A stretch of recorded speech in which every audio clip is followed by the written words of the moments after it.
How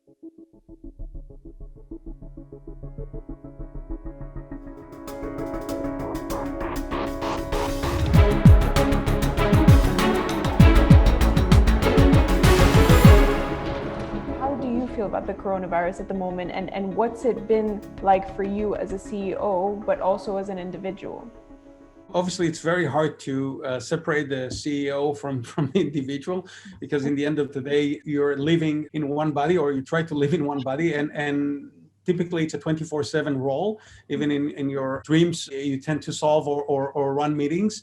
Early on, I actually felt that this is not going to go away as soon as in the early days we were hoping that by summer it will disappear and go away, and I was hoping that, but I had the concern that this is here for to stay at least for 12 months to 18 months, and that was my concern, and I think that's coming to a fruition. We are seeing that it is going to take probably well into 21 till things kind of ease up, although I think to some degree we've started to live and learn how to live with COVID. I would put it this way. First thing you need to do is figuring out how to lower the uncertainty, because the uncertainty in the early days were just infinite. You didn't know exactly what the impact would be. So the first thing you need to do is to try to stay calm, understand what does it mean to you as an individual, to your employees, to your partners, to your investors, of course, and how can you prepare for the worst and hope for the better. So I think that's what we have done. We definitely looked at where we could be more efficient, where we could provide assurance to our employees that we are there for them, to support them in that perspective. More on the business side, I think it'd be interesting to learn, what are you seeing in terms of the impact of COVID-19, specifically with how it's affecting your industry? How have you seen that sort of play out in the last year, and how do you see that in the near future as well? I would say that obviously the first 6 months put everyone to a bit to, or 3 months to a bit of a shock across the enterprise. But I think as organizations understand they need to provide continuity, and there's a lot of organizations, take banks, for example, they're a necessity. They cannot stop working. So the demand for becoming digital has actually increased. And the interesting thing is, when you think about it, everyone thinks about, oh, it has increased. Yes, clients are waiting now to get digital or are expecting to get more digital services. So it's not just about clients. Yes, clients in banking expect more digital. In insurance, I guess people started to think about health insurance and life insurance, which probably they weren't thought about before. And now, if they can't access it through a digital manner and wait for the mail, it's not going to work. Suddenly, people are thinking about those things. So definitely, there is increased movement in banking and insurance and other industries. But I would put it this way: a lot of folks don't realize that, hey, you don't really need just to provide digital for the outside world, for your channels, partners, clients. You actually need internal. You need to empower your employees that now cannot be at the desk but need to do the back office. They need to do the business processes. They need now to have digital access and digital capabilities and digital tools dealing with their back office processes that they used to do kind of ad hoc or being kind of on site. Now they have to do it remote. And that was, I think, a great driver for becoming digital, not just from the inside out. So it's not just about the outside, it's also about the inside. So that's a major thing we have seen, a theme, and that across all industries. Yeah, of course. I definitely agree with you. I mean, it's sort of a global movement that's happened. I think seeing how people have dealt with uncertainty, as much as that can be a big fear for some, especially, business-wise, it's not just, on a personal level. I think adapting to this has been something that people have learned as they go, rather than being prepared for something like this. Speaking about how businesses have had to adapt, especially for the well-being of their employees, and trying to remove as much fear as they can from the unpredictable impact, not only on the market, but on their families and their lives in general. With all of that uncertainty, how are you adapting to these challenges and remaining resilient as a business throughout this? I would say that, first of all, we probably did what a lot of organizations are doing already. So we also need to use great digital tools that are out there, from Zoom and from empowering employees to be able to act independently where they are if they cannot get to the office or to the site. I think it's definitely empowering and moving more responsibility and more authorization to employees and places in that perspective. But that said, we're definitely looking to see and try to refocus. And again, I think that's what's really nice, because we do want to refocus on the places where they understand how important digital is. So it's one way to understand digital is important, but also, do they have the ground to start scale, and do they have the laws, the standards, and they're ready to start implementing and endorsing. So for us, it's definitely also a call to refocus our efforts on the places where the time is right and they need our help and our technology to kind of bring them faster and make them efficient, or even survive in this post-COVID-19 digital world that we're headed to. So I would say it's refocus, and of course empowering our employees as an internal organization.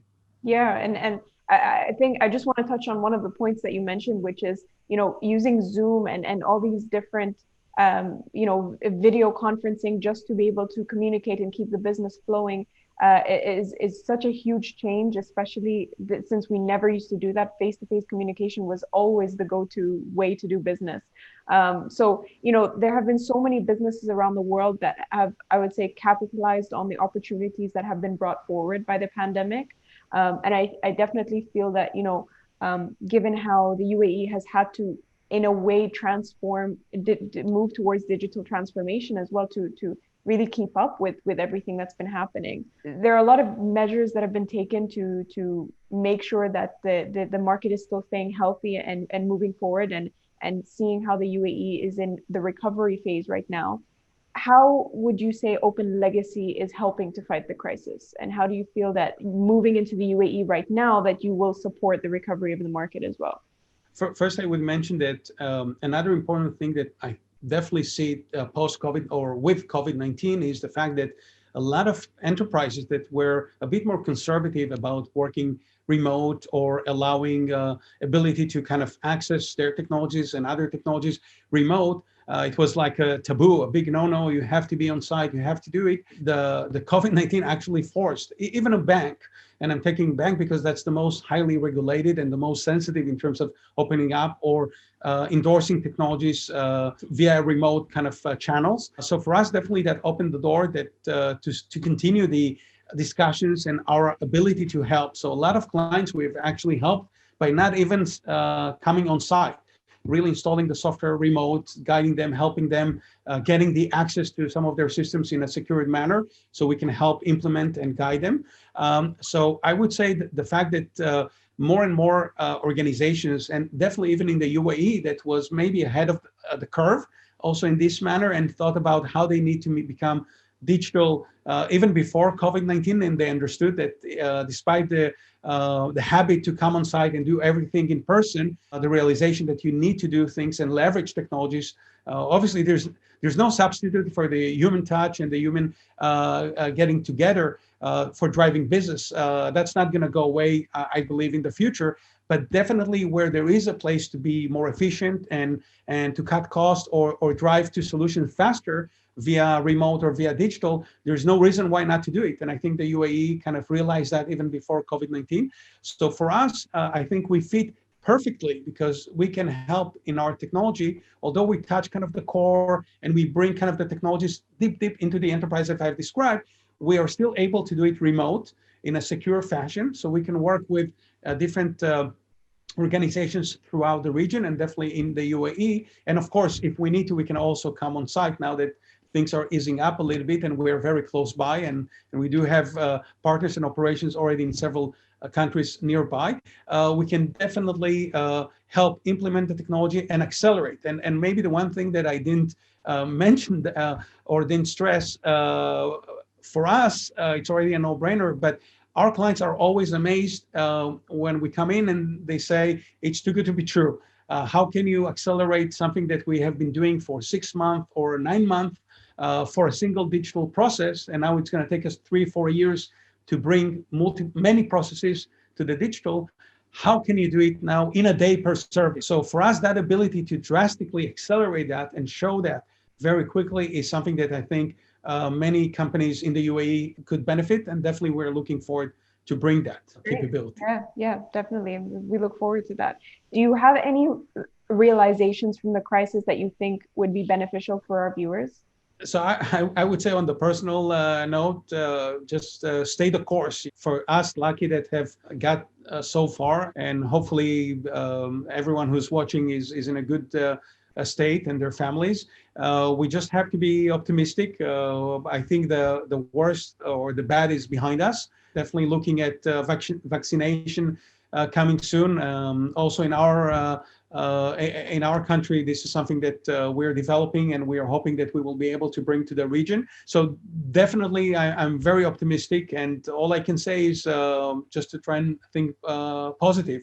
And of course, look for those technologies that can really help you make that shift from a business perspective. But on the personal, I wish everyone all the best. And with that being said, thank you for all your answers, for taking the time today. It was very informative, and I appreciate you, elaborating on a personal sense as well. So thank you so much for that, and thank you for your time.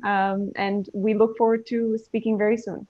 Thank you. It's been my pleasure and honor, and we look forward. And thank you for the opportunity to collaborate. And this was a good opportunity for us to really test the relationship strength. How strategic is your relationship with your customers, which is built on mutual trust and respect.